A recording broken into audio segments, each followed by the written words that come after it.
En vrai, je kiffe de fou cette cravate de Noël.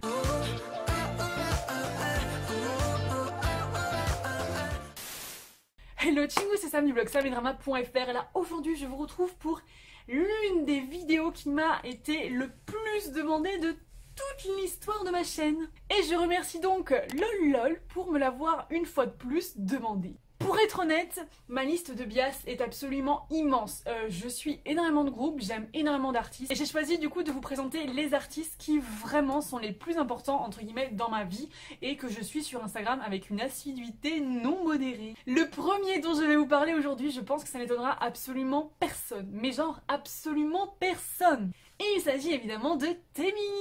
C'est un artiste que j'admire énormément et que je connais finalement depuis de nombreuses années maintenant puisqu'il est dans le groupe SHINee qui est un groupe que je suis quasiment depuis leur début et j'ai pu voir son évolution capillaire et puis son évolution artistique et ses débuts solo etc. Vraiment c'est un artiste que je suis clairement depuis ses débuts. Et Taemin il a un truc qui est vraiment particulier. Quand il danse, il a vraiment sa façon de danser. Il y a une danse Taemin pour moi. Tu le reconnais, il a vraiment sa propre identité artistique et ça c'est juste fou. Et puis c'est un chanteur qui a une voix absolument magnifique, qui peut te faire des ballades larmoyantes, des chansons puissantes, des refrains hyper entraînants où t'as envie de danser. Et puis j'avoue ce qui me fait grave craquer chez lui en plus, c'est sa dualité. Quand tu le vois sur scène, il est hyper charismatique, il est même badass, enfin, il dégage un truc, enfin, t'es juste là, tu le regardes, t'es là, waouh. Et quand tu le vois en interview ou quand tu le vois un peu dans sa vie privée, enfin, ce qu'il veut bien nous montrer, il est tout timide les gars, oh mon dieu, à chaque fois que je le vois en interview je suis là, oh mon bébé. Donc voilà, pour moi c'est vraiment une personnalité très touchante, un artiste que j'aime vraiment de tout mon cœur. Et le jour où j'aurai la chance de le voir en concert les gars, mais... oh mon dieu. Et du coup pour ceux qui ne connaîtraient pas Taemin, je vous mets quelques extraits de son grand talent.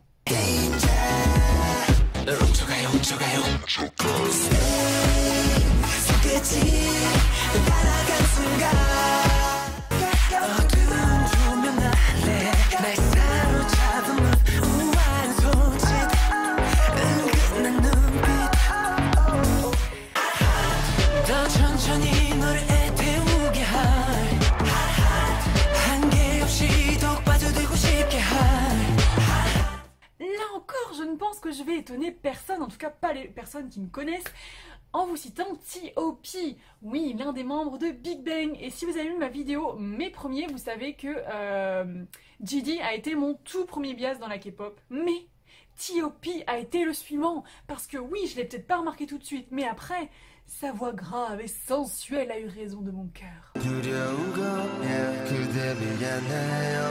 Et puis je dois dire que c'est une personnalité qui me fascine vraiment parce qu'il est bizarre. Mais genre il est pas un peu bizarre, il est vraiment très bizarre. T'as un peu l'impression qu'il vit dans son propre monde.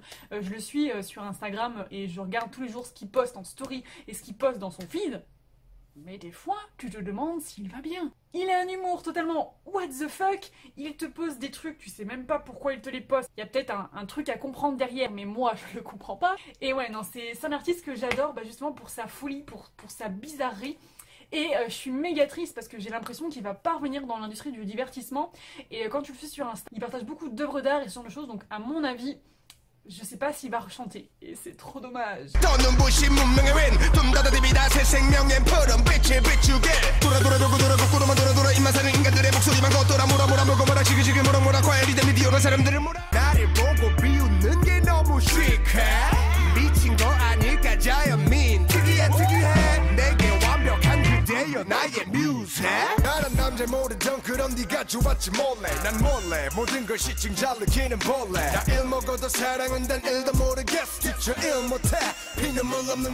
Ensuite, je voulais vous parler de Woo-Sung et pareil, je pense que ça vous étonne pas non plus, je suis tellement fan de cet artiste.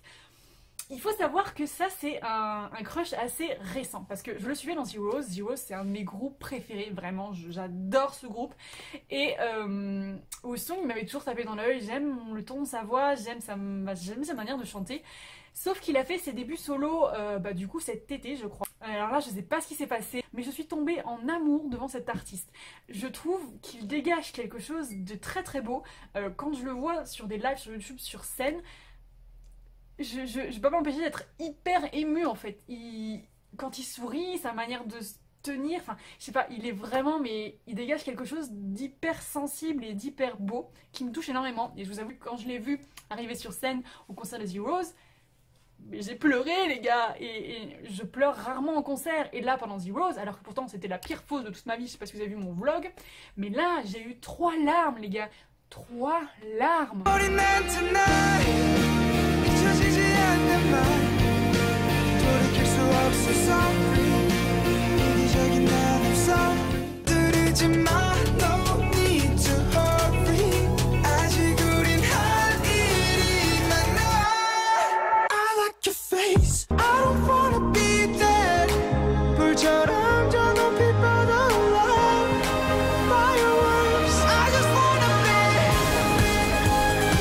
Ensuite, j'ai choisi, c'est très bizarre, BTS. Et là, vous allez me dire, oh là là, mais attends, Sam, ils sont 7. Oui, 7, mais je sais pas comment expliquer. Pour moi, BTS, c'est comme si c'était une entité entière. Je peux pas les dissocier, je peux pas les séparer. Je les aime tous autant. Et je sais pas comment expliquer, mais c'est un groupe qui m'apporte énormément de bonheur et qui partage des très très beaux messages à la jeunesse et qui me touche beaucoup en fait. Je suis vraiment fan de ce groupe. Donc voilà, et bien BTS, c'est mon bias. C'est comme ça.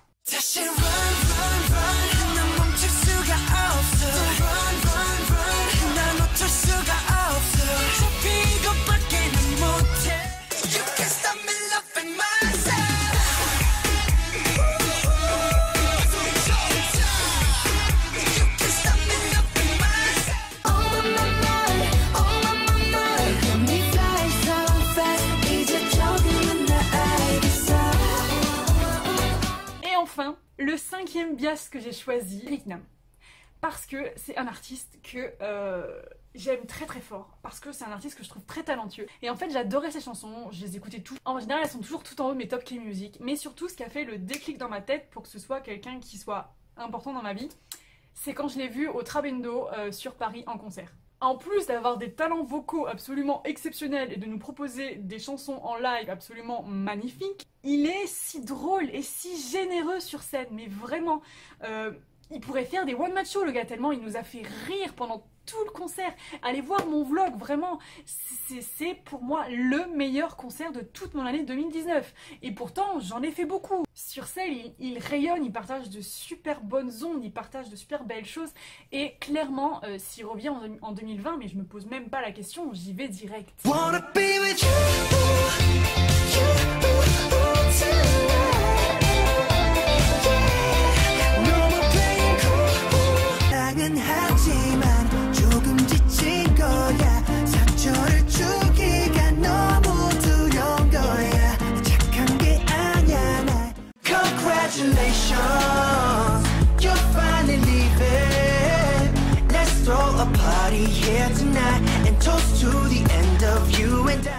Donc voilà, c'en est donc fini pour la liste de mes bias version garçon, parce que je vais vous en faire une aussi version fille. Je suis vraiment ravie de vous avoir présenté mes 5 bias. J'en ai d'autres, mais ceux-là c'est vraiment les plus importants pour moi et ceux que vraiment j'aime d'amour. Donc voilà, c'est tout pour moi. N'hésitez pas à me dire en commentaire, vous, quels sont vos bias dans la K-pop, et essayez d'en choisir 5 comme moi les gars. Et je vous fais plein de bisous, je vous dis à très vite pour une prochaine vidéo. Salam et popo, bye bye.